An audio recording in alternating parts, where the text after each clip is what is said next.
Hey, what's up, everybody? Matt here with Halloween Daily News. Welcome to the Halloween show. We are live tonight, October 15th, 2021. And happy Halloween Kills, everybody. The movie event we have all been waiting for is finally here. Halloween Kills is officially out in theaters and streaming right now on Peacock. I hope everybody is doing well on this Friday evening. I want to thank you all for joining me for tonight's show. We got a fun one. I saw the movie just about 24 hours ago, and I'm going to be talking just a little bit about some of my initial thoughts and reactions to what I saw. And we're going to keep it spoiler free tonight. I'm going to say it now, I'll say it again later.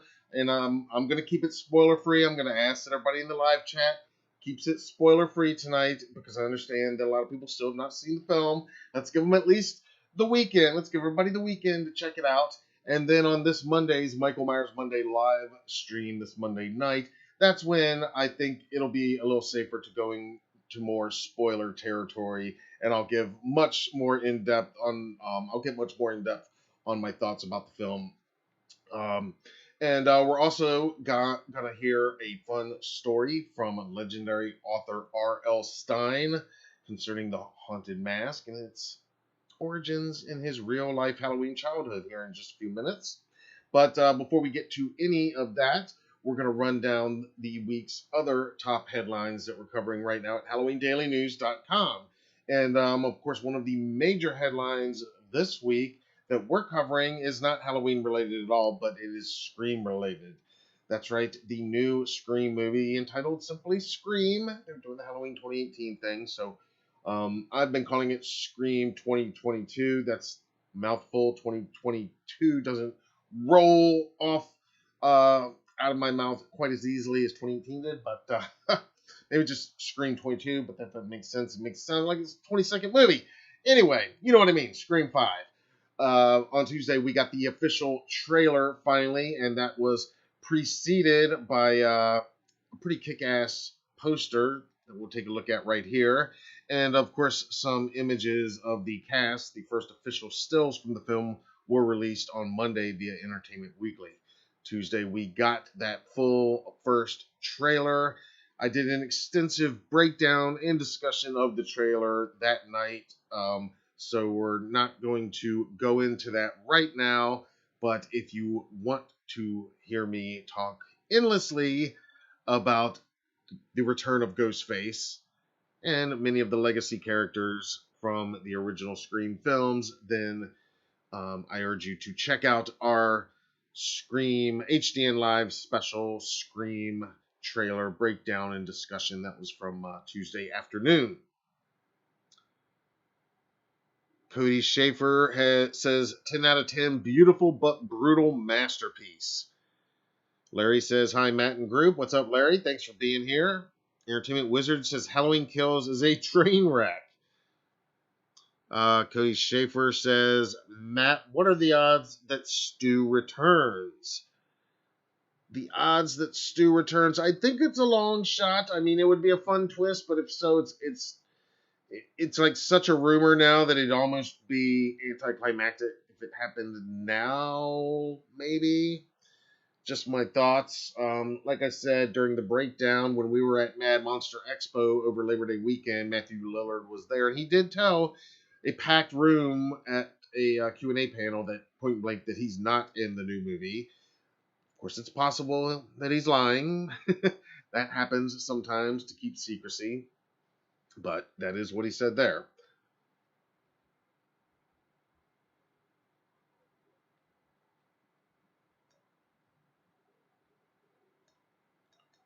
Of course, we also had the premiere episode of the new Chucky series on Tuesday evening. We also jumped on and did a late night episode discussion with drinks.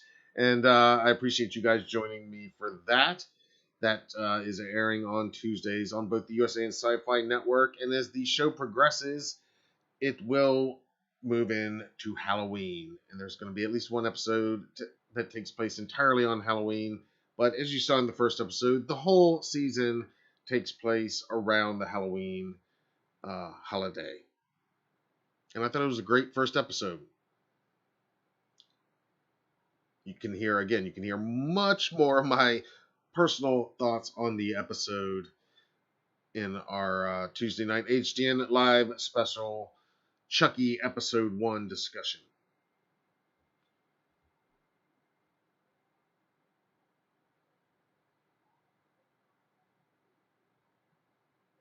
Ken says he hasn't seen HK yet, but watched the premiere. You mean the red carpet premiere? That was really good. That was a lot of fun.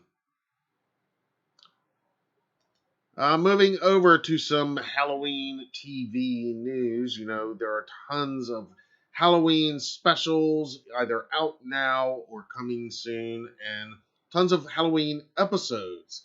We always look forward to Halloween episodes from some of our favorite series, and one of the best out there is the Goldbergs. I don't know if you guys are caught up on this show, if you're Goldbergs fans or not. I highly recommend it. If not, it's a great show. It's airs on ABC. It's set in the 80s. It's got all the nostalgia you could want if you grew up in the 80s like I did. And we have news this week that Elvira, the Mistress of the Dark, will be appearing in this year's Goldberg's Halloween episode. The title of the episode is The Hunt for the Great Albino Pumpkin. The synopsis says that missing Pops, the late George Siegel, Adam, finds himself disenchanted with his once favorite time of year, Halloween. And his mom, Beverly, tries to resurrect Adam's Halloween spirit from the dead, encouraging his other granddad, Pop Pop, to spend some quality time with his grandson. A night of mishaps and chaos turns out to be just the adventure Adam needs. Meanwhile, the push and support from Joanne, with push and support from Joanne, Barry Goldberg decides to bring his former alter ego, Big Tasty, back to life, and a chance encounter with the legendary Elvira brings Barry and Joanne closer together. The episode premieres on Wednesday, October 27th on ABC, and we now have a couple first look photos from the episode that you can see here, featuring the legendary Elvira herself. Again, if you're not watching the Goldbergs, you should check it out. They're one of those series that always does really good Halloween episodes every year. One of my personal favorites was the year when Adam and his girlfriend were doing a couple's costume where he was a xenomorph and she was Ripley from Alien. And his mom was so jealous because they had always done Halloween together that she was chasing him all night, and her costume was, of course, a Predator from the Predator movies. It's pretty awesome. Great show. Hilarious. Highly recommend it. And they always do Halloween right, so it's great. They actually had Robert Englund play Freddy Krueger in a previous Halloween episode.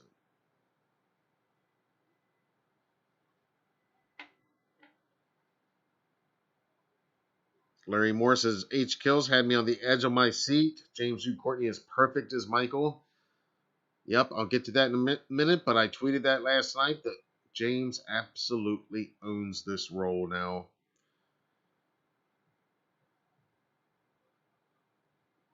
Tommy Quinn, bold statement here from Tommy, says Halloween Kills is second best to the original.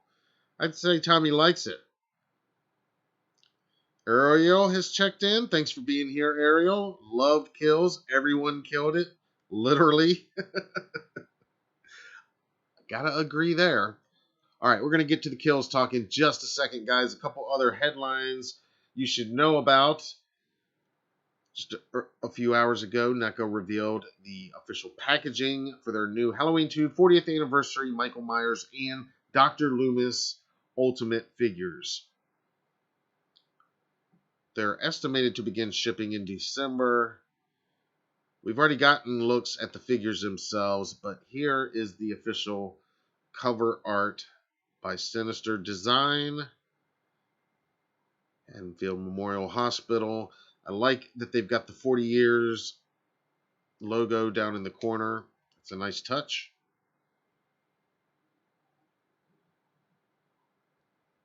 Here is the back of the box, featuring some cool photography of the figures themselves. And there's the inside, that window flap.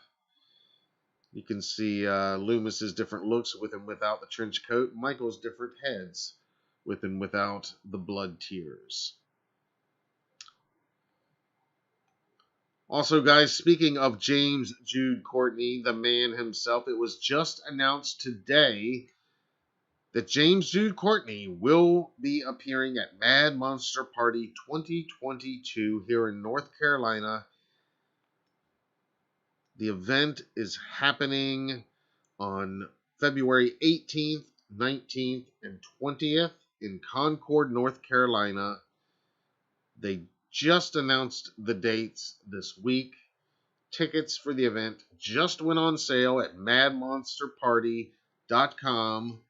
And the very first guest announced, quite fittingly, I have to say, today on the opening of Halloween Kills is James Jude Courtney himself. Now, of course, they are scheduled to be filming Halloween Ends in January. It is possible that filming could stretch into that Mad Monster weekend, in which case I would imagine James's availability would either be limited to possibly just a Saturday, Sunday appearance and it may have to be canceled if he's required to be there that weekend.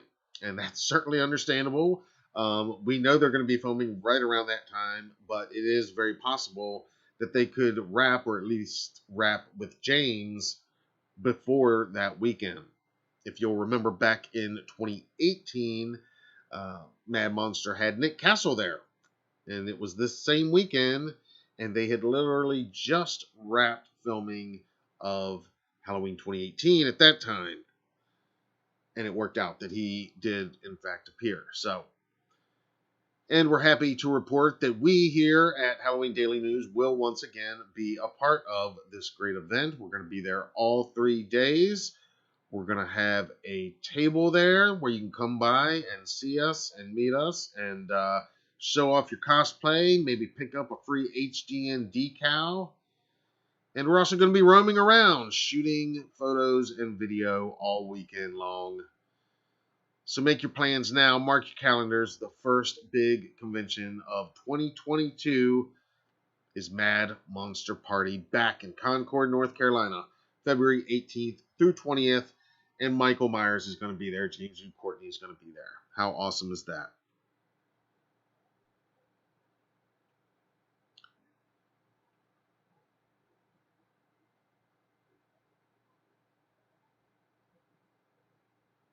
Tommy Quinn says, I'm watching Kills again now. 3rd time. Very cool. You must be watching on Peacock.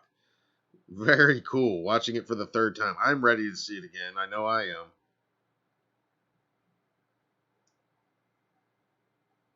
And now we will get into the Kills portion of our show. That is, of course, this week's top story. Actually, real quickly, before we go into Kills, because we've got a couple of news items regarding Kills and then my reaction. But before we get to that, I do want to share this video clip with you guys from my interview earlier this week. Many of you, if you're a subscriber to the channel, hopefully you saw our interview with legendary author R.L. Stine earlier this week. It was to promote the new series based on his book series, Just Beyond. This series is streaming. It's actually part of Disney's Halloween programming block that is on Disney Plus right now. It premiered this Wednesday. And we were lucky enough to interview 5 of the cast members, as well as the showrunner and producer and writer, Seth Grahame-Smith, who, of course, you know, wrote Pride and Prejudice and Zombies, as well as Abraham Lincoln Vampire Hunter. He's produced a bunch of other stuff and written a bunch of great screenplays for stuff we like. And Mr. R.L. Stine himself. And it was pretty awesome on a personal level. Pretty surreal to be talking to him and interviewing him. I was very proud to be able to represent HDN there. And we got to talking a little bit about Halloween itself, like we like to do here, as you guys know. And I didn't know that he was going to go into my favorite story he's written, The Haunted Mask. I didn't know this would spawn a story about the Haunted Mask and how it goes back to his very real childhood Halloween experiences. but that's what happened. And you'll see, I had to point out because during the interview, I actually had my haunted mask replica from Trick or Treat Studios. I actually had it right here in view during the interview purposefully. Uh, so I thought that was pretty awesome. So check out this clip from my interview with legendary author R.L. Stine. So, do you guys have any favorite Halloween candy or a Halloween costume from then or from recent years? I have a least favorite Halloween costume. Okay. When I was a kid, and I used this in my Halloween book, The Haunted Mask. I actually used it. When I was a kid, I wanted to be scary. I wanted to be something scary for Halloween. And my parents we were very poor, and they went out to the dime store, Kresge's, the dime store, to buy costumes for my brother and me. And they came back with a costume, and I opened the box, and it was a duck. It was a duck costume with a fuzzy yellow tail. And I had to, it was humiliating costume. And I couldn't afford a new costume every year. I had to be this fuzzy yellow duck for years. Oh. Horrible. I hated Halloween. But I used it in The Haunted Mask because Carly Beth is this girl, and she wants to be scary at Halloween time. And guess what costume her parents bring her? A yellow duck. So at least I got something out of it. Yeah, yeah. I mean, we all got something out of it in a way. That's awesome. And once again, you can check out our full interview with R.L. Stine and Seth Grahame-Smith, as well as the cast from Just Beyond. Right now, it's elsewhere here on our Halloween Daily News YouTube channel, and you can also find it at HalloweenDailyNews.com. All right, as you know, the big story this week is, of course, Halloween Kills. The movie officially opens in theaters today. It premiered last night in many markets, including our own. And I went to see it last night at our local theater here in Kill Devil Hills, North Carolina. And look, wouldn't you know it? First person in line for a ticket at the box office was the Shape himself. We had a blast at our screening. We actually met up with a couple of friends and took in the movie. The theater was not crowded, and that I did not have a problem with that. And then we wake up today, actually, and we have our first kind of post-release news about Halloween Kills. Already, David Gordon Green tells Collider in a new interview that there's an originally scripted and filmed ending that extends the final few moments of the film just a little bit. And here, let's take a look at it over here. This ending, this is what David Gordon Green said to Collider. He says that the filmed version, the currently theatrical released version, is his director's cut through and through. But there was an additional scene, and he ended up cutting it once they firmed up the script for Halloween Ends, and they knew more where they were going in Halloween Ends. So in other words, whatever this deleted ending is, it would have been one of our characters saying or doing something or having something done to them that would have changed the direction that they are now planning to go in Halloween Ends. But it is interesting that David says that there's already plans to release it. He says we're going to do an extended version on the DVD just so people can see an extended ending that's different and cool. Now, I'm assuming that means we'll get both the theatrical cut, which he terms the director's cut, and this extended cut as well. And hopefully any other deleted scenes. I mean, we know even just from seeing the film now that a few of the scenes that we saw in the trailer were not in the film, at least not exactly as they were presented in the trailer.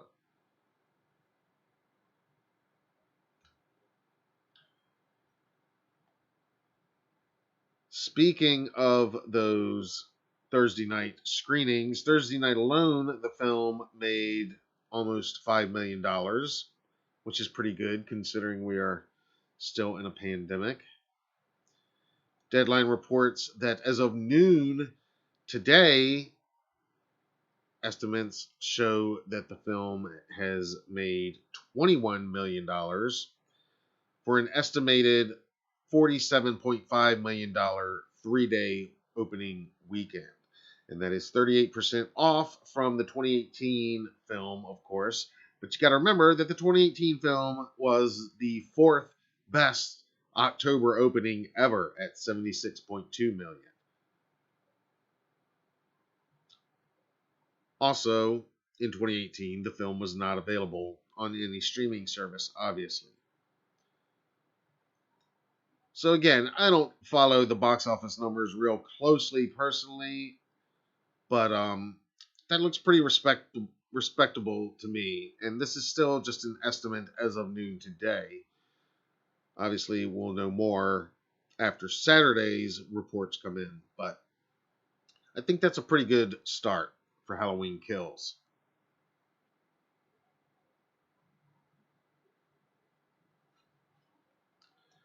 All right, so I'm seeing some of your comments come in, some of your thoughts on the film.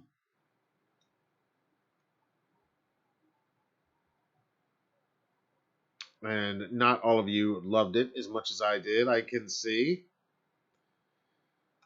I like this quote from the October, who's been counting down by the second here in our live streams, and I appreciate that.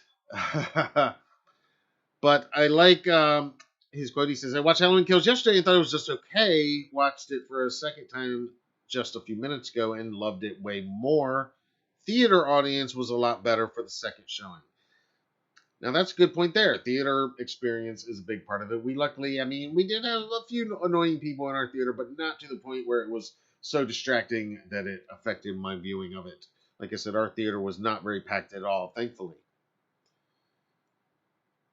Ariel says, also checked out the I Know What You Did Last Summer series and have to say it's impressive, like the direction they went. Good to know. I'm going to check that out this weekend as well. Cody says, when James's walk picked up, I came out of my seat.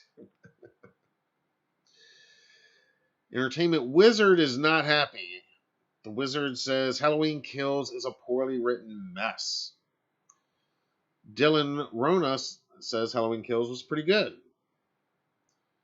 Old Hollywood fan says I'm on the fence with Halloween Kills.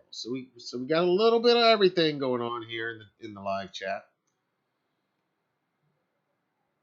Old Hollywood says, on the fence in general, but absolutely hated Anthony Michael Hall and his long, dragged out, awful dialogue. Oh, brutal, Hollywood, brutal. Ken says, the Haunted Mask is a great story. Yes, it is. Thank you for appreciating that, Ken. Hollywood says, not enough Lindsay. And does anyone know if they cut a second fight between her and Michael? Can't figure out why she was in such bad shape when they found her. Entertainment Wizard. Yeah, I don't know if other stuff was cut or what.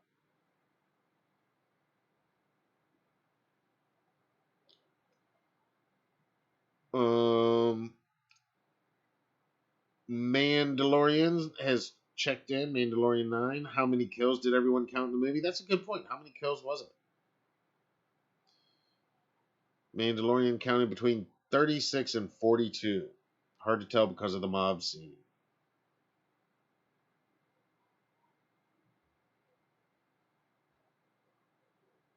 Yeah, I don't know what the kill count is. But again, guys, just, general discussion here. We know it's big kill count, but let's just keep it spoiler free for those that have not seen the film yet. Okay, my thoughts and reaction having watched the film roughly about 24 hours ago.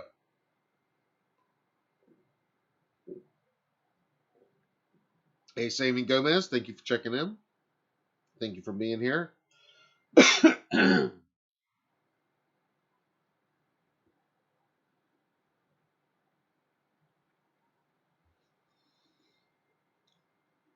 Sammy says, watching tonight, very excited. See, Sammy's not seeing a lot of people still have not seen it yet, so we're going to keep it spoiler free. My thoughts, though, my reaction, um, yeah, I love the movie. I thought it was a great sequel. I thought it delivered on everything that I was expecting and looking for. I think, in general, everybody's performances I was really happy with. Um, you mentioned Anthony Michael Hall. I thought he did a great job. I thought Kyle Richards, especially, was really good as Lindsay. Um, I know you guys are asking, was there an additional scene cut between her and Michael? I don't know the answer to that. Uh, but I know what we saw. I thought her performance was great. I was very excited when they announced that she was coming back reprising the character and actually doing some acting and reminding everybody that she's got some real acting chops. And I think she did just that in the film. Overall, I really liked the handling of the legacy characters and how they were introduced, reintroduced, I guess, how they were treated in the film, and how the events of 78, especially, were treated in this film and were treated with these returning characters. Uh, like I said, I did enjoy their introductions. I thought that was really cool. And I loved seeing Marion back, the great Nancy Stevens, her fourth time playing Marion. Um, Charles Cyphers as Sheriff Brackett, his introduction to the film, I thought was great. And all of his, again, without getting too spoilery, everything he does in the film, I thought is right where Brackett would be at this point in the narrative, and that makes total sense for me. And I loved his performance. Um, I mean, you know, I don't know if it's a complaint, but I mean, there are things I wanted more of. Let's put it that way. And again, I'll go into more detail on Monday night when I feel more comfortable talking spoilers. But there are definitely some things I wanted more of. There's not a whole lot that I can think of right now that that I wanted less of. I didn't think there was wasted time with characters that I didn't think anything was wasted. I felt like David Gordon Green, one of the things he does best, and I felt this rewatching 2018, is I do think he does a lot with a little. And, getting to see little glimpses into some of these other characters' lives, played by some of our new friends that if you've been watching, we've interviewed here. And it was great to see that they were allowed to have a bit of a life and a bit of a personality right before, their encounters with Michael and things that, you can imagine what happened when you encounter Michael on Halloween night. But I loved seeing our friend Carmela McNeil as Vanessa, and of course, our buddy Michael Smallwood as Marcus, the doctor and nurse. Uh, Again, I won't even spoil the line, but there's some really funny things with them that I thought was funny, and I'll talk about Monday night. I liked I liked everything with their characters and how they were introduced and how they were incorporated into our legacy characters storyline. Um, Old Hollywood says it really was nice seeing Annie's dad. Yes, definitely. Gore says I watched Halloween Kills. It is so epic. Oh yeah, the epic. Yeah, Mandalorian says 8 out of 10, but not as good as 2018. I'd highly recommend seeing it. However you choose. Yeah, I talk about epic, and again, only because we've seen much of this scene already in the advertising, but seeing that moment of Michael actually emerging from Laurie's house, the burning house, and yes, we saw it in the trailer and we knew it was coming and happening, but actually seeing it all play out in the film, that firefighter massacre, uh, it's not a spoiler to say that. We all know that that's, you know, that's a scene. They've released the making of it. But the firefighter massacre, I loved. It was brutal. It was, it's fast. If anything, maybe, it could have taken its time, just a few more seconds every now and then. But man, when Michael emerges out of that house, that moment I feel like is one of the iconic Michael Myers moments of this franchise now that is going to get played over and over in the highlight reels. Like that's a highlight reel among these 12 movies. Like when you're looking for like key moments, maybe the key moment in this film of the shape and of Michael, which let's talk about that for just a minute. And I know I'm not looking at the comments right this second, but let me just talk about the look of Michael and how Michael, the shape, was treated in this movie overall. Loved it. I tweeted last night, Michael has never been better. And I feel that way. I mean, this is my favorite movie monster given the epic monster treatment that he has truly earned.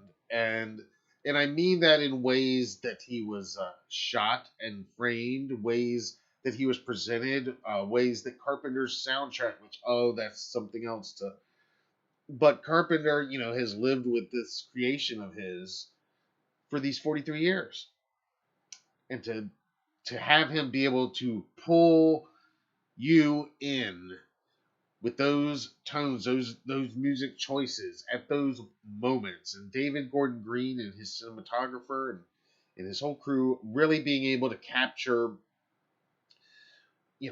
the awesomeness, the awesome horribleness, the awesome terrifyingly awesomeness of Michael Myers. And so I just think he's presented great. I think he looks great. I think the mask looks amazing in every shot. Every shot. I mean, because I was watching and it looked great every time. And can we talk about the 78 scenes a little bit? I mean, again, we knew that we were going back to 78. I mean, we knew if you were paying attention as early as when they were shooting, because casting calls clearly addressed certain things that they needed when they were shooting. So we knew the 78 scenes were filmed. We knew this. There was actually newspaper articles in Wilmington at the time that published photos of Aaron Armstrong, who plays the Michael in the 78 scenes, on set. And some early looks at that clean mask leaked out. But they did not do any of this justice, honestly. Now we can say. It's not a spoiler to say. I mean, we've seen glimpses of this mask in the most recent promos. I think that 78 mask looks as good as it's ever looked since the original. Meaning since Halloween 78, and I'll include Halloween 2 in that because that is technically one of the original 78 masks that Dick Warlock is wearing in Halloween 2. So, you guys, you tell me your thoughts on this, but the 78 mask, how it looks, to me, looks the best of any of the film masks that have made any attempt to try to resemble that original 78 one. I think they nailed it this time. But let me pause here for just a second, and then I want to talk more about 78. But let me get your thoughts if you have thoughts on that.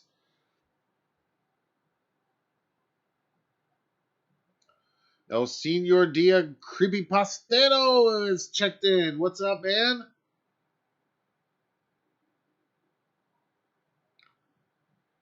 Mandalorian says Michael was most brutal and savage in this movie. The only thing that comes close is Tyler Mane and Rob Zombie's Halloween duo of movies.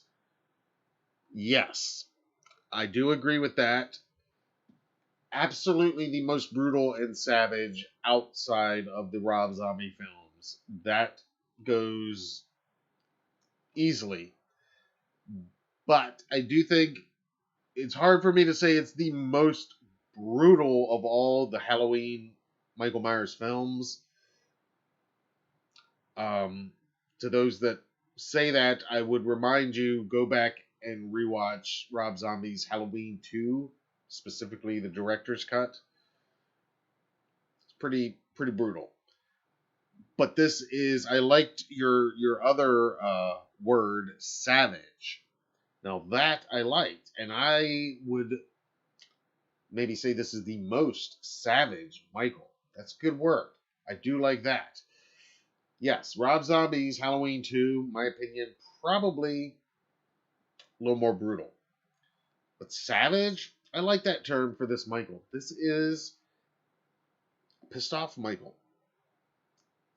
You know, it's and I don't think it's any surprise. I always feel like when you watch the '78 film and then you watch the original Halloween 2, our buddy Dick Warlock, 40 years ago, uh, it's the same, but that Michael in H2 is a little more pissed off.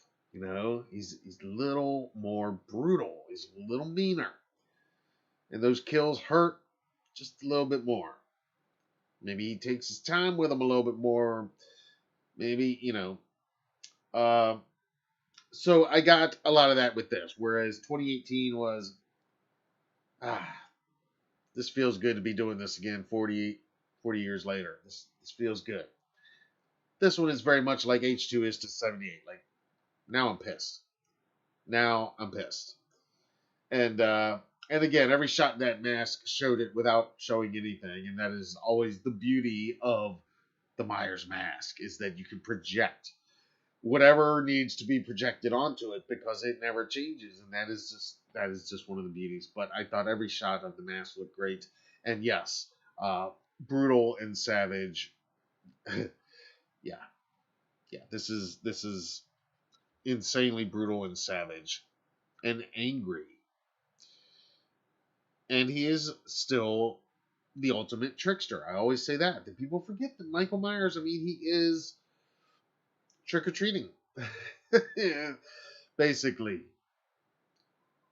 You know, he is that 6-year-old kid still trick or treating, and he likes to play tricks.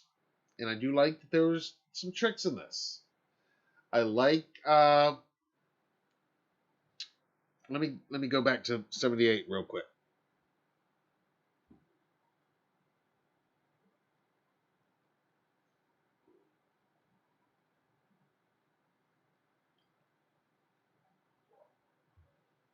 Ken says Carpenter music is always the best in any of his movies. Makes you believe.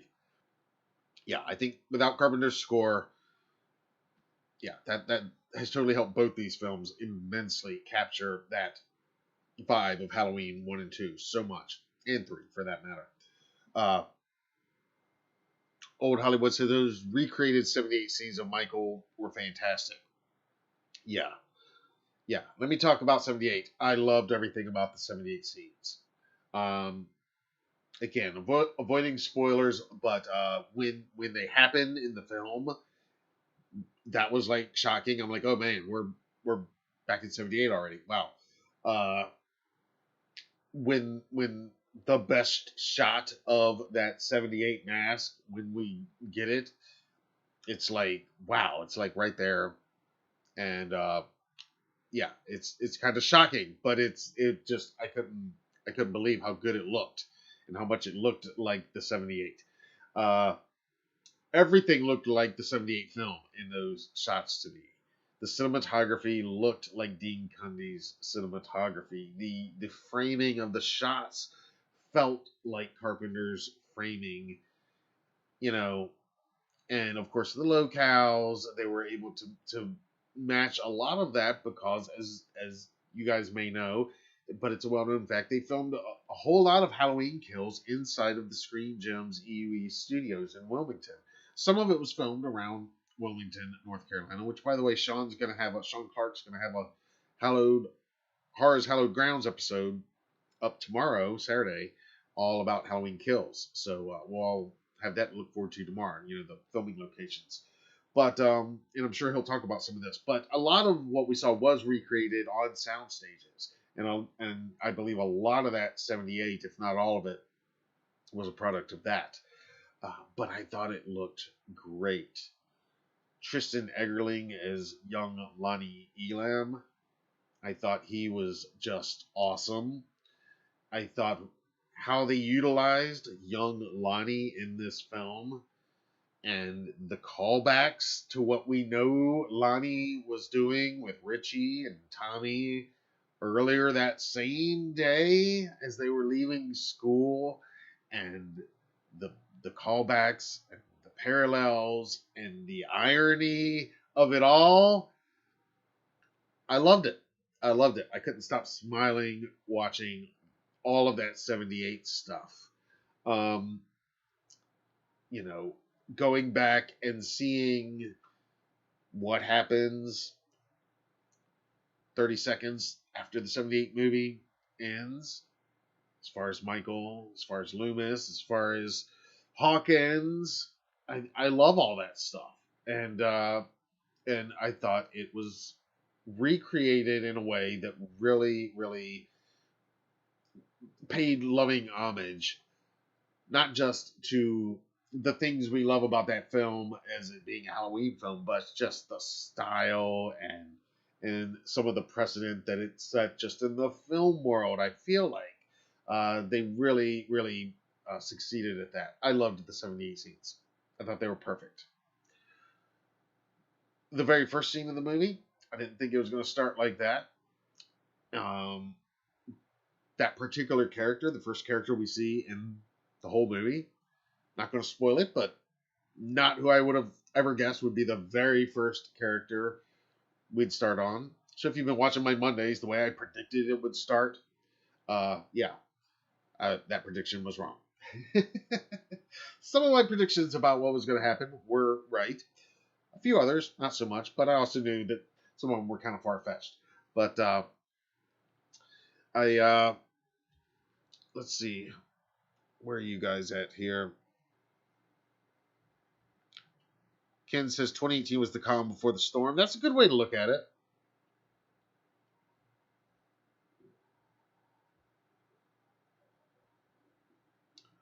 Mandalorian says Kills is my favorite mask. Close second is the 78. You mean the original 78? Mandalorian says, where did you get your shirt? Oh, thank you for asking. Yes. This is, let me show it off a little bit better. You can see the whole thing. Officially licensed Halloween Kills poster t-shirt. This is from Fright Rags. I pre-ordered mine, but they should have some on their site right now for sale, I believe. So go to frightrags.com. Actually, I think it's fright-rags.com. They got this and a whole bunch of other designs. I actually got another one as well that says Evil Dies Tonight. So thanks for noticing. Yeah. Actually wore it to the premiere last night, and I haven't taken it off since. So. That's how I roll sometimes.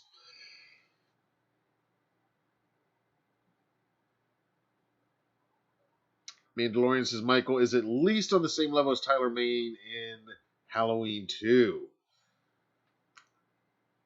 James Hugh Courtney is my favorite Michael in close call with Nick Castle for number 1. Nice. Yes, the t-shirt is from Fright Rags. So, again, loved the 78 stuff. Loved the recreated stuff. And I'll go into more detail on that Monday night. Loved our legacy characters' treatment. I loved how they brought them in. I did want to see a little bit more of each of them. If I'm gonna, I could definitely use a little bit more. One in particular, but we'll talk more in detail on Monday when when we can talk about everything. But needless to say, I could have used a little bit more with our core legacy characters. Uh, I liked Anthony Michael Hall. I felt he had a tough job coming into a role that's been played by two other people already. It's a very beloved, important role, and it was a big role in the movie, so he had a lot to do. I thought he did a good job. I really loved Kyle Richards' performance. I thought she just tapped back into what we remember about Lindsay. I loved the haircut was like an homage in itself. I just thought so much of it was really well done. Of course, Nancy Stevens, was able to tap back into Marion so easily, and nobody else could play her like her, and I thought she did a great job. Uh, and I already spoke on Charles Cyphers. He's just an incredible actor. It was great seeing him. Loved it. Adult Lonnie, played by Robert Longstreet. I was really impressed with his work. I thought that was a fun way to go. I thought the treatment of how, where Lonnie and Tommy are in their relationship with each other 40 years later, I thought, again, was very interesting and a cool touch. Going back to some of the newer characters and some of these newer cast members that many of which we've interviewed here in the last few weeks, I thought Carmela and Michael both knocked it out of the park. And just like they talked about in their interview doing in 2018, they really took what was given with them and ran with it and made the most of every second of their screen time in every way. I feel like they gave them some funny lines and some funny things to do. One thing in particular, and I look forward to talking to them again soon about some of that. And of course, our friends Salem and Giselle, who play two of the trick or treaters who go knocking at a certain house on Halloween night, and of course we've seen them in the trailer at the swing set and everything. That was great watching them, and I loved that they're not exactly your typical trick or treater kids that you see in these movies. They're just kind of in and out, typical trick or treaters. I like that you know they had a little attitude to them, little spice to them, and the same can be said about again Vanessa and Marcus. Carmela and Michael's characters, and of course most recently this week we premiered our interview with Diva Tyler, who by the way right now she's hosting a after party in Atlanta. So if you're watching this and you're in the area, look it up on Eventbrite, Diva Tyler Halloween Kills. Go to her after party right now. And send us pictures. Let us know how it is. But I thought she was really great. She was the cemetery caretaker in the last film. She now has a husband played by the comedian Lenny Clark. And I thought they had some really funny moments together. And again, knowing that they're going to have encounters with Michael Myers, I think their reactions and how they dealt with their encounters to Michael Myers were pretty dead on, and it felt pretty realistic to me. What else can we talk about tonight without getting too spoilery? The Strode woman. Obviously, Jamie Lee Curtis did great. I mean, she always does great. She's just I appreciate her more now as an actress than like ever before. I feel like maybe it's because I've seen more of her kind of real life through social media and stuff and see how different she really is than so many of her characters. And also again in these movies, I feel like David Gordon Green relies on his actors to really bring it in very short spans of seconds, to where they've got to pack a lot of emotion and meaning and a lot of stuff going on in these characters' minds in these brief seconds where they don't spend a whole lot of time there. So I thought she did really great. Um, the other Strode women, I felt Karen.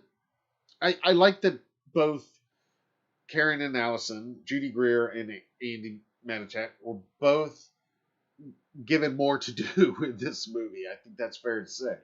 Given more to do, especially Andy. I felt like she did a great job in 2018, but I felt like she could do more. Like we didn't see enough of her in some ways. I rewatched 2018 the other night, and it occurred to me that the Lori Tommy relationship that was so much at the core of the 78 film. Allison didn't have that in 2018. It was the character of Vicky that had that relationship with Julian, of course, played by Jabral and Tambu. What's up, Jabral? Another friend of ours. And so I thought that was interesting to note that they don't have that. And so we didn't get to see her in that kind of the teenager but becoming the protector transformation that you get with Lori back in that 78 film. Um, you got to see some other things, and it was tied into other more in the Strode family, but I felt this film they utilized Andy and her talents and the character of Allison much better. And the same goes for Karen. I obviously, they are, going through some things. And again, if I want to, excuse me, guys, technical difficulties for 1 second. Here, you guys take a look at this while I change my camera battery out.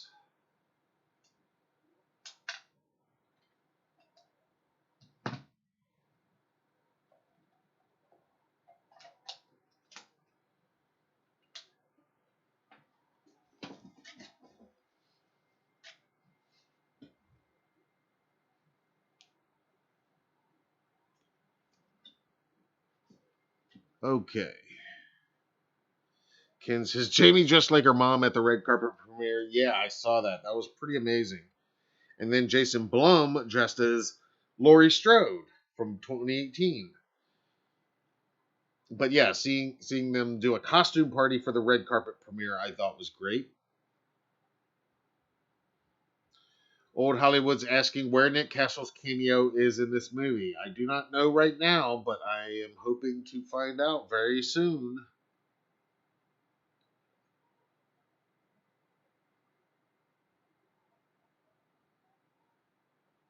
Ken says, great interview. Thank you so much.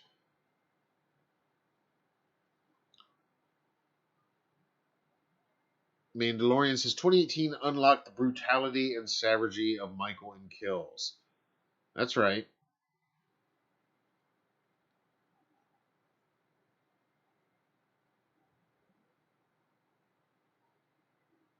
Okay, so where were we? Talking about the Strode women and Allison and Karen having a little more weight to pull this time, and that was good. I like that. I wanted to see more of them, especially Allison, and I felt like it was a little bit more demanding for Andy this time, and I think she definitely rose to the occasion and gave a great performance.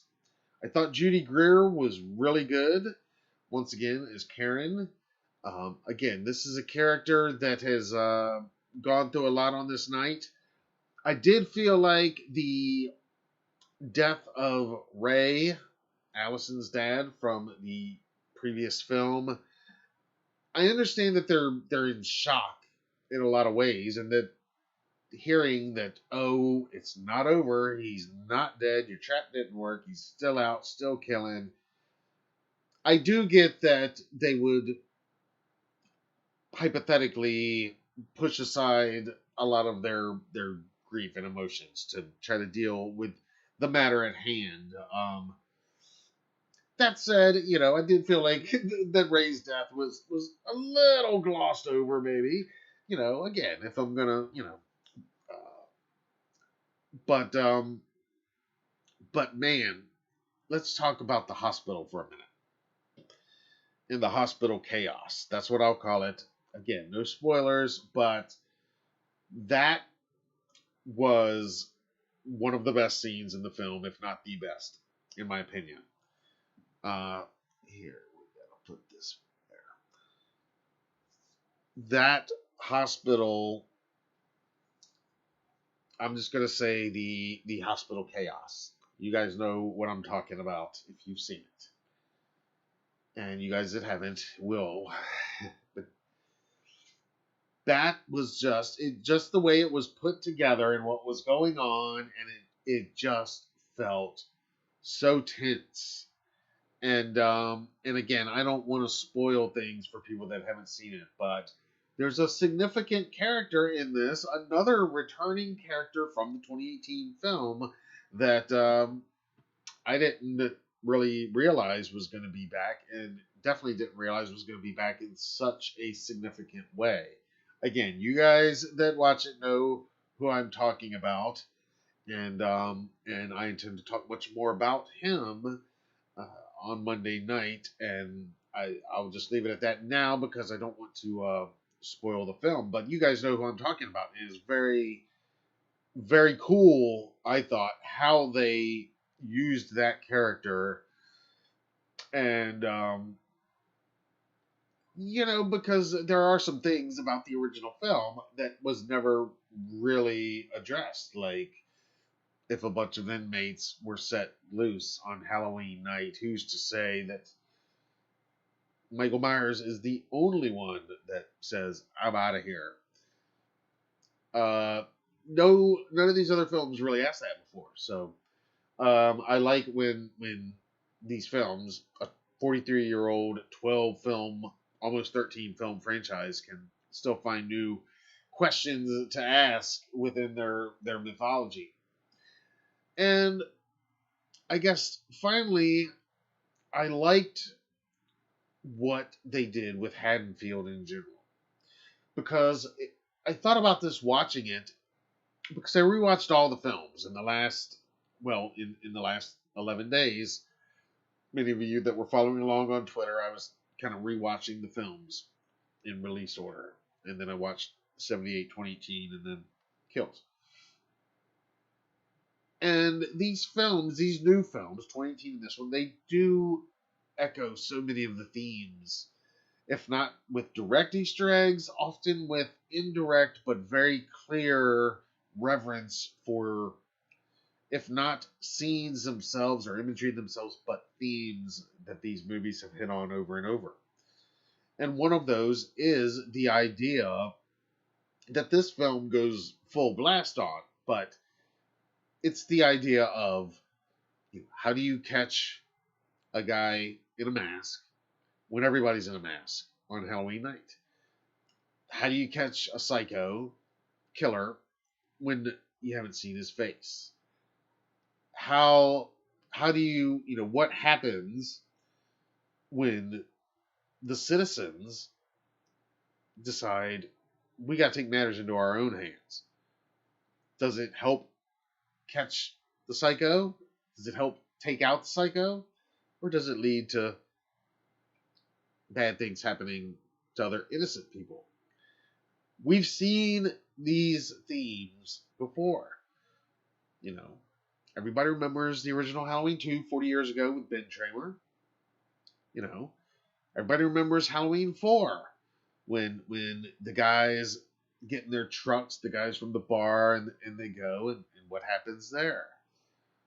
We've seen these things before. There's even elements of Halloween 6, The Curse of Michael Myers, how the community reacts there by saying, we're going to ban Halloween, which isn't a bad idea if you're Haddonfield, I always thought that was a good move of the town. And I also always thought in that film it made sense that if that happened in Haddonfield in real life, they probably would cancel Halloween for 20 some years in real life. And then some teenagers would petition and picket and say, let's bring it back. And if the authorities said no, then they'd still figure out a way to bring it back. all that makes sense, and all that is again that Haddonfield community and how they're reacting to this, and yes, to again to kind of wrap this up, but to stay clear of spoilers as much as possible. Can't wait for Halloween Ends. Uh, Lots of thoughts and questions and theories about what may or may not be happening. Um, at the premiere, David Gordon Green at the red carpet premiere, if you watched it, he did say publicly, and we've heard this said before. It's not spoiler, but it is. He confirmed yet again that uh, the time frame when Halloween Ends takes place. He said already that's actually not going to take place on this same Halloween night in 2018. That there will be a time jump. And he confirmed again on the red carpet that Halloween Ends takes place in 2022. So real time, 4 years after the events of these last two movies. 44 years after the events of 1978.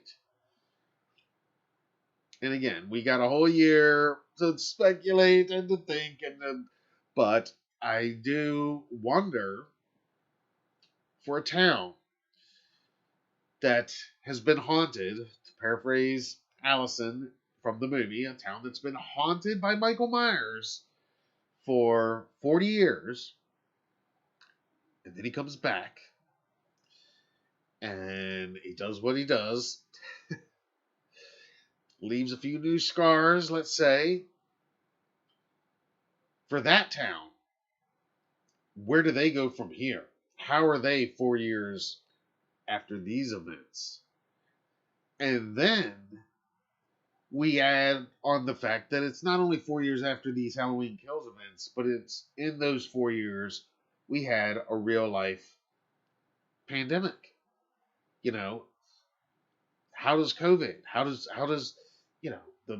the racial protests and the insurrection and all these things, now that's all happened in the world of Haddonfield in real time. What's that look like? I have no idea, but I can't wait to see. Um, and yeah, I felt that the look of the film, because I didn't really hit on that other aside from just the 78 scenes, which again, I thought they knocked it out of the park there, but I thought the overall look of the film was really good. I said it at the top, and I'll wrap it up this way. The shape has never looked better, I feel like. I just feel like James Hugh Courtney and everybody that helped him, you know, create the shape. I mean, it is a collaboration. And we know that Aaron Armstrong filmed 78 scenes. And we know, Nick Castle has his cameo and does the breathing in. But, man, everything brought together. I mean, is this the ultimate Michael Myers? And again, there's a few scenes in particular, aside from that emerging one. That one I can talk about because everybody's kind of seen it. But there's some stuff at the end that I just felt was so good. Because there's a few moments near the end that I said, oh man, if they end it right here, I'm going to be very disappointed. There was a couple moments where I'm like, man, if they just stop right here. But no, that's not exactly what happened. So, yeah, that's kind of my initial reaction, my thoughts at this point. I wouldn't call it a full review or anything exactly that I intend to put in writing on the website, and then again, Monday will be more like the more in-depth review, including a few of those things that I feel like I probably could have used a little bit more of, and obviously some more specifics that I don't want to get into tonight. But there were some pleasant surprises, honestly, because I was worried about that. Like, is there anything left in any way that they can still surprise me? Because, just covering this stuff and even trying to stay spoiler free as a fan, but still being exposed to some kind of spoilery things as a journalist. And would there be some, and yeah, there were definitely some surprises. I which I appreciated. And as a fan, I love the Easter eggs. I love the callbacks. I love the references. Which, by the way, there was some neat in references, in jokes with the Rough House production group. Like if you watch Vice Principals, the main character's name is Gamby. I did notice that one of the firefighters is named Gamby, and I won't be surprised if the names on most of those firefighters are characters from previous David Gordon Green, Danny McBride collaborations. I wouldn't be surprised one bit if they would do something like that. And I definitely plan on seeing it again soon in the theater. I do agree with some of you that sometimes the second viewing is better. I know for myself, when it comes to something like this, that I've just been living and breathing in so much anticipation, excuse me, uh, then yeah, often the second viewing, I can kind of remove all that because I know what's coming and just take it as the film that it is. And many times appreciate it even more and see even other things in it that way. So I definitely plan to see it again soon, and am excited to. And I definitely look forward to diving much deeper into exactly what happened and some other thoughts and a few criticisms about the film here. But overall, my criticisms are relatively small. I was not disappointed in this film. Um, you go in, you're like, is this going to be the most awesome thing, ultimate horror movie of all time? And, I wouldn't say that. I mean, what is? What can be? I mean, it's Halloween '78, right? That's the ultimate of all time, right? I mean, what's gonna, does it? But does it deliver on its promise? A Halloween Kills. I'd say it delivers on that. Does it deliver on continuing this universe, this 2018 David Gordon Green universe, while at the same time both serving as tribute to, honoring, and incorporating the 78 and bringing it all together into one Haddonfield? Yes, I think they do that very effectively, actually. Uh, very effectively. I think the acting and the cast all did great. Um, yeah, not really any issues there. And some people with the Easter eggs and stuff will. I imagine some people. I see the term sometimes fan service, and oh, it's too much fan service, and I haven't seen that about this film, but I'm sure I probably will. And I don't even really personally know what fan service is, because it's like if you're not servicing your fans of your product, of your franchise, then what are you? I mean, isn't that kind of? I mean, again, it's movie number 12, year number 43. I mean, lots of fans are the reason this thing's around. So if they're not servicing the fans that have been around for 43 years, at least to some extent, I don't know. So I always find that a little weird when some critics say, "Oh, there's too much fan service." I don't know. I mean, I'm a fan. I don't, but again, I'm a fan, so I appreciate that stuff, and I enjoy the Easter eggs and in universe references, and even other references to other films in the franchise, which I did see quite a few throughout, and we can talk about them more on Monday as well. All right, so before we wrap it up, any closing thoughts from you guys? Old Hollywood says totally agree about their grief. Tim Leaf says that fire scene was epic, especially when he first walked out. Yep, I was talking about that earlier. That is one of the most epic Michael Myers scenes I think ever put on film. Yeah, yeah, I'll go that far. When he walks out of that burning building, and again, I can say that because people have seen that in the trailer, but I can promise you, as badass as it looks in that trailer, it's better in the movie. Because I said it looked badass in the trailer. I thought it was insanely cool. Is a word I've gone back to on our Monday nights, which sounds weird, but yeah, I I agree with you, Tim.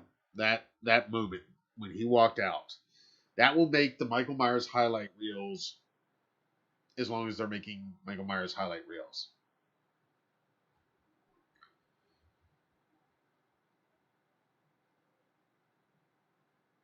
Mandalorian says 95% sure he knows when and where Nick Castle's cameo is, but can't say because of spoilers. Yeah, yeah, don't say because of spoilers. Um, well, I plan to ask some people in the know and get that answer for you guys, hopefully by Monday night. So, um, no promises, can't guarantee it, but yeah, I got a few sources I can check with and hopefully get that answer.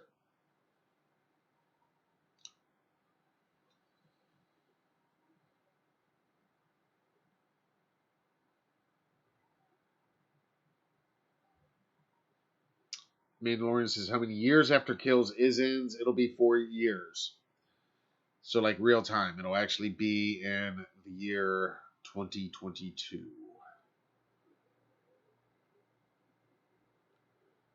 Second view is definitely better. Nice. SLA says hola. Hola to you. Larry would be surprised if Halloween Ends would top Halloween Kills.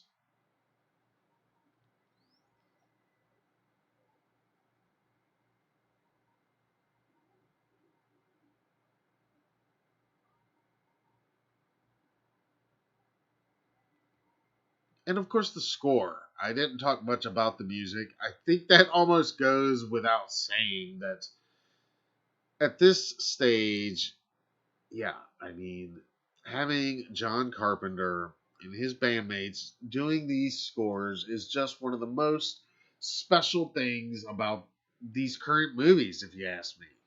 It really gives them that feel, and I love the new music. I love the new variations on the classic themes. Um, I don't know if this is a minor spoiler just to the soundtrack. It's not a spoiler about the film. The soundtrack, by the way, is out right now on like Spotify and all the streaming services. And you can go to YouTube, John Carpenter's channel, and watch his listening party from last night, where it was a live chat, and John actually was answering a few questions in the live chat. Uh, anyway, I love some of the variations they did with the soundtrack, like bringing in the choir at certain points. I thought that was really cool, and I love that after hearing a little bit of electric guitar in the 2018 soundtrack, that we hear a little bit more in this one. Loving that. Uh, yeah, so much love for the franchise. I felt. I tweeted that I thought there was a love letter to the fans of the franchise, and yeah, I felt that some of the things that felt a little loose in 2018, I felt like they tightened those up. I'll say that. I felt like they tightened a few things up and honed in on pretty much more of just what we really want to see. I felt like there were some really unique moments that we haven't quite seen in these films. I mean, we've seen slight variations on. Again, it hits on similar themes. And I'm being very careful here because I don't want to spoil certain things. So I'll probably just save some of this for Monday night. Uh, yeah, I might just stop here because I feel like I'm starting to venture a little too into spoilery territory. But yeah, it sounds like most of you are very happy with the film, as I am, as a fan. Business wise, it looks like it's doing good money, certainly considering the pandemic. Um, obviously a significant drop off from the 2018 opening, but but one thing you got to remember is that that's still just an estimate. I mean, it's only Friday, so they don't know what it's going to do tomorrow or Sunday. So it could exceed estimates. That happens. Word of mouth. This show, reactions like this, some people that were on the fence might go see it more.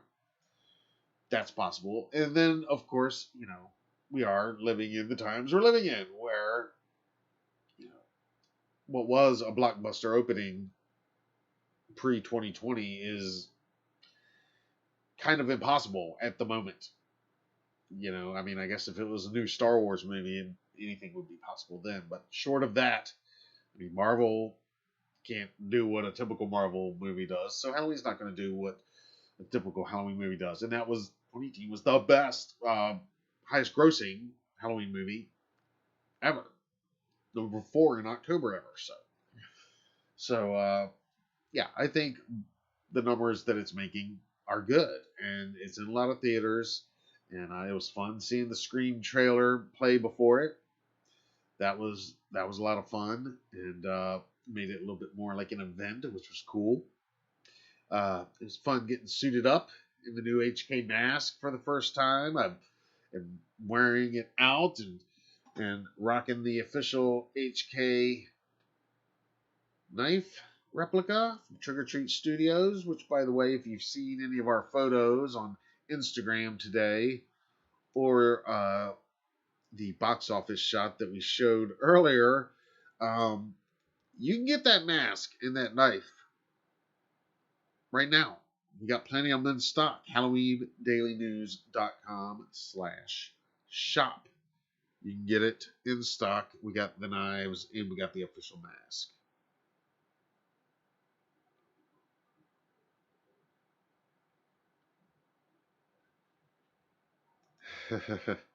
Larry says, people seen the trailer, but when he lifted that fireman up, I was in awe. Yeah. Yeah, it definitely all plays so much more epic in the theater and in the actual film itself than in the trailer. As I figured it would, they're gonna truncate the footage of the trailer significantly. But to really see it play out at that pace, I mean, that firefighter massacre again, I just think that's overall kind of a legendary Michael Myers thing. And then that other thing that happens later on, I think, is going to be a pretty legendary Michael Myers thing, too. Uh, yeah, I was going to liken it to a certain other scene in a certain other Halloween movie, but I won't. But you guys remind me to talk about. I'm just not even going to say it tonight. It's too possibly spoilery for people. We'll talk more on Monday, more specific. Let's give everybody a chance to watch it this weekend. Let's give us a chance to go watch it again this weekend. And yeah, I'm gonna let the thoughts kind of marinate in my brain a little bit and put together a little more uh, official review and much more in-depth discussion, obviously, Monday night. And keep watching because there might be some other surprises happening this Monday night that will be a little bit different than previous Monday nights. But what won't be different is it'll be Monday night, Michael Myers Monday, 10:31 p.m. Eastern is when we start. And again, fair warning, on that night, we'll talk spoilers. So if you haven't seen it by then, just don't watch, come back, watch it after you do see it. And yeah, until then, keep watching the channel. We got lots more new and exciting content coming. Subscribe if you haven't already. If you wouldn't mind hitting the like button on this video, I would appreciate that.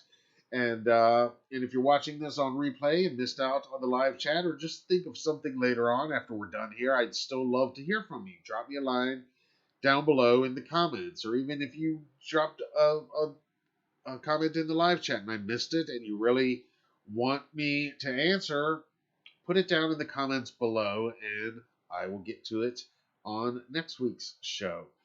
We do the Halloween show every Friday. We do Michael Myers Monday live every Monday night. And we have tons more exciting, exclusive interviews coming this month, including more with the cast of Halloween Kills. I'm not going to say exactly who quite yet, but you're going to like it. So stick around, and thank you all for joining me tonight. I hope you enjoyed our show and my kind of rambling thoughts on the film. Obviously, it's a big deal to me as a fan. We've been waiting 2 years, and a lot has happened in those 2 years. You guys know what I mean. And so it was somewhat cathartic to be sitting in a theater and enjoying this movie that has been something that we've kind of been building a large part of our lives around for the last 2 years since it was first announced anyway. So, but here we are. It's here. So go enjoy it, go support it, and let me know your reactions and your thoughts and your reviews. I'd love to hear them down in the comments. What you liked, what you didn't like, what you could have used more of, what you could have used less of, and what you're hoping to see in Halloween Ends moving forward. It's going to start filming in January. David Gordon Green also reconfirmed that. We've had it said many, it's been rumored, and it was looking like I expected them to be filming already by now, but that got rescheduled and pushed back. But David Gordon Green said this week at the Tuesday red carpet premiere that filming starts in January. We just got to find out whether it's going to be back here in Wilmington, North Carolina, or back down in Charleston, South Carolina, or somewhere else. But we will be on that, and we'll be letting you know as soon as we know. And also, hopefully, we're going to be finding out where that Nick Castle cameo is exactly. I got a little idea where it might be too, but we might be wrong. So, all right, guys, it is that time. That's our show for this week. As always, thank you for joining us. And like I said, hit that subscribe button. It's only mid-October. We've got tons of video content coming to the channel, including more interviews, exciting exclusive interviews with Halloween cast members, Halloween Kills cast members, and other people not even related to this franchise that you're going to want to see. Not only that, 'tis the season for Hallow hunting videos. We got lots of that. We're just about to finally roll out our exclusive coverage from the Haunted Screams Expo. And there was a Michael Myers car there that we got exclusive video of, and lots of good stuff. Also, almost forgot, tomorrow is Saturday, October 16th. If you are excited for the Batman trailer like I am, then I want to invite you to join me for a trailer breakdown and discussion of the new trailer for the Batman. It is dropping during DC's Fandom online event tomorrow. That event starts at 1 p.m. Eastern. It usually goes a couple hours. Tomorrow evening, I plan to do a live stream where we will specifically break down and discuss the Batman trailer. Why is Halloween Daily News covering it? Well, aside from the fact that all things Batman is awesome, there is a lot of good evidence that this movie takes place at least partly around the Halloween season, and we do know that it is inspired at least partly somewhat by The Long Halloween, the landmark Batman comic book story arc that was adapted earlier this year into two very excellent feature films, highly recommended. And so we'll be on here tomorrow to talk Batman. Join me for that tomorrow night right here on the HDN channel. Until then, guys, I'm Matt Arts for Halloween Daily News. Thank you for watching.